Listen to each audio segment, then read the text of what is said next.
Hello everyone, I'm Renown Zero. We are back talking about a new game that was announced called Take Us North. It's apparently about illegal immigration, using illegal immigrants to create the game. Reportedly having connections to both United Nations, the Sweet Baby Inc., and to Wings Interactive. And we're going to get into this video right now by going into the article here. The illegal border crossing simulator game Take Us North has been exposed for having connections to Sweet Baby Inc., Wings Interactive, and even the United Nations itself. Because, of course, every game that's ever had Sweet Baby Inc. has done well, right? I'm sure there were a couple. I think God of War Ragnarok and maybe Spider-Man 2. I don't think Spider-Man 2 did very well. At least I don't think it made its money back because its budget was like $300 million, and that's not counting marketing. If you thought Microsoft funding a game glorifying coyotes and illegal border crossings was bad enough, buckle up. What has now come to light through the efforts of the YouTube channel Gothic Therapy, shout out to Master of the TDS and Writing Raven, and his host Master of the TDS and Writing Raven is far worse. Take Us North, the controversial survival narrative game from Anima Interactive, isn't just a fringe indie darling. It's not even a simply woke project that slipped through the cracks of corporate funding. According to new revelations from Gothic Therapy, Take Us North is the product of a carefully constructed pipeline linking Microsoft, Wings Interactive, and Sweet Baby Inc., and even the United Nations. This isn't just gaming anymore, this is global. The surface story. At first glance, Take Us North looks like an art house indie project with a political slant. Players assume the role of a gua, effectively a coyote, guiding migrants illegally across the US-Mexico border. And again, the game is allowed to be made, and also the market will decide whether or not the game fails or succeeds, which more than likely this game is not going to succeed. It will be a total flop. The studio Anima Interactive presents the game as a tool for empathy, claiming it draws from migrant stories and anthropological interviews.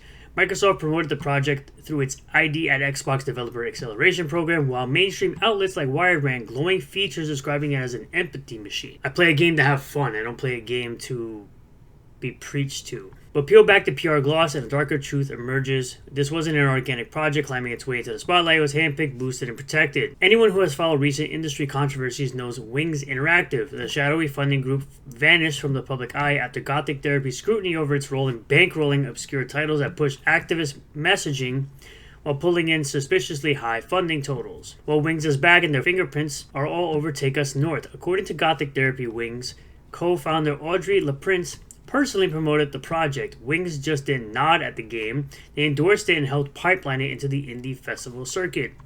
Remember, Wings doesn't operate like a normal publisher. It functions as a grant body distributing large sums, often up to $500,000, into games that rarely attract more than a few hundred players.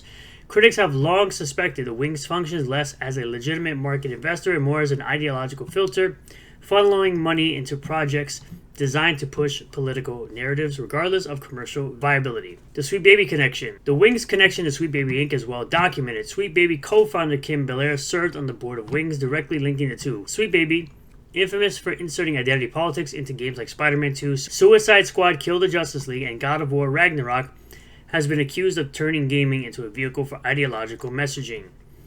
In other words, when you see Wings, you see Sweet Baby. The two organizations are partners in purpose, if not in name. With Take Us North, the pipeline becomes clear. Sweet Baby alumni and allies build the framework, Wings handles funding and endorsements, and Microsoft provides corporate legitimacy. There's no information stating that SBI worked directly on the narrative for Take Us North, although I wouldn't be surprised if they did. The story doesn't end there. Gothic Therapy highlights another key player, Clever Endeavor Games, which also poured money into Take Us North. Conveniently, Clever Endeavor bankrolls Wings 2025 Elevate program, the same program designed to push marginalized voices into the gaming spotlight. Of course, they can't just simply push forward developers that are passionate about gaming, that don't want to push an ideological narrative into their games. They just want to create a fun experience for players. So the funding flow looks like this.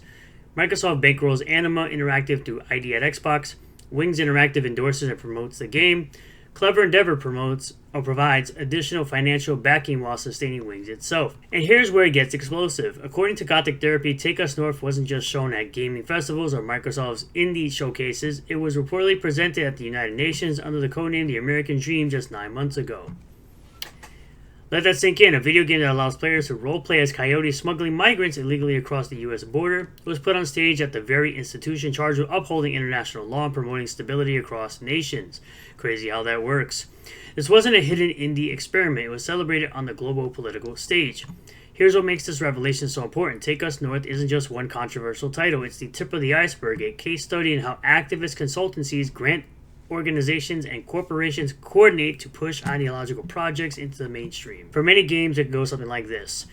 Wing serves as funding and filtering body. Sweet Baby Inc. provides narrative consultation and ideological alignment. Microsoft legitimizes the project by putting it on Xbox platforms. And as I've said, the market will decide. In the case of Take Us North, while there's no information on SBI directly working on the narrative for the title, things went a step further when the United Nations offered global validation by hosting the project as cultural commentary. Despite all the institutional backing, the actual audience has responded with resounding rejection. On the Game Trailer's YouTube channel, the Take Us North trailer sits at just 3,800 views with a humiliating dislike ratio of 433 dislikes to only 69 likes. Nice. Anima Interactive's own YouTube channel has a mere 61 subscribers. Without corporate and institutional boosters, this game would be invisible. Additionally, since being called out by prominent gaming influencers like Gothic Therapy, Smash JT, Aspen Golden Grums, Anima Interactive has deactivated its X account because, of course, they did. Once they get the spotlight on them for this terrible-looking game, this terrible story-based game, in my opinion, they decided to run away. This is bigger than gaming. Take Us North exposes how powerful corporations and institutions could be working behind the scenes, hand in hand, to promote political messages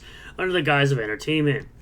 At a time when communities across the U.S. are grappling with record-breaking illegal crossings, cartel harm, and humanitarian crises, we now have confirmation that global institutions are funding, protecting, and promoting a game that glorifies the very coyotes who exploit migrants in real life. Yeah, those same coyotes that people were laughing at Trump for mentioning, and yet they had absolutely no idea what he was talking about because of that oblivious. And when Elon Musk himself reacts, as he did this week, calling the project weird, it signals that this controversy has broken containment. It's no longer a niche gaming issue. It's part of the global conversation about immigration, corporate activism, and propaganda. Illegal immigration and all illegal immigrants should be sent back.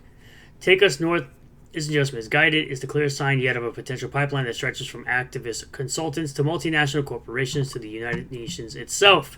This isn't about indie storytelling, this is about power. And now that the truth is out, the industry and the public have every right to demand answers. So yes, yet another Sweet Baby Inc. slop of a game being put out here, because anything with Sweet Baby's name attached to it is going to be absolute slop, as majority of the games that came out with Sweet Baby Inc. on it were absolute slop. So it's absolutely crazy what's going on behind the scenes of the gaming industry, where literal corporations like Microsoft are funding games like this to spread political propaganda nonsense. And as I've already stated twice in this video, the market will basically decide if this game survives or doesn't survive, which I can see this game absolutely not surviving because, again, nobody wants to support Sweet Baby Inc. whatsoever, especially with all the heinous things they've done in the past to YouTubers and people in general. So thank you all for checking out this video. I really do appreciate all the new subscribers, returning subscribers, new viewers, and returning viewers. If you do like this video, smash the like button. Let me know what you think about this. Are you going to be picking up Take Us North when that comes out, or do you reject this game completely like I do? Subscribe for more content. Hit the bell for notifications. Set the bell to all. That way you'll get a notification anytime I post a new video or go live on the channel. Consider becoming a member for just $1 a month. There's a join button down below this video. You get access to gaming live streams as well as members-only content, as well as emojis during live streams that we do typically Monday through Thursday every single week. We are currently gaming with Gears of War Reloaded, and next week we'll be playing Lost Soul Aside. And if you can't spare the buck, that's okay too. I do appreciate you watching the videos and jumping in on live streams, and I will see you guys on the next one. Peace.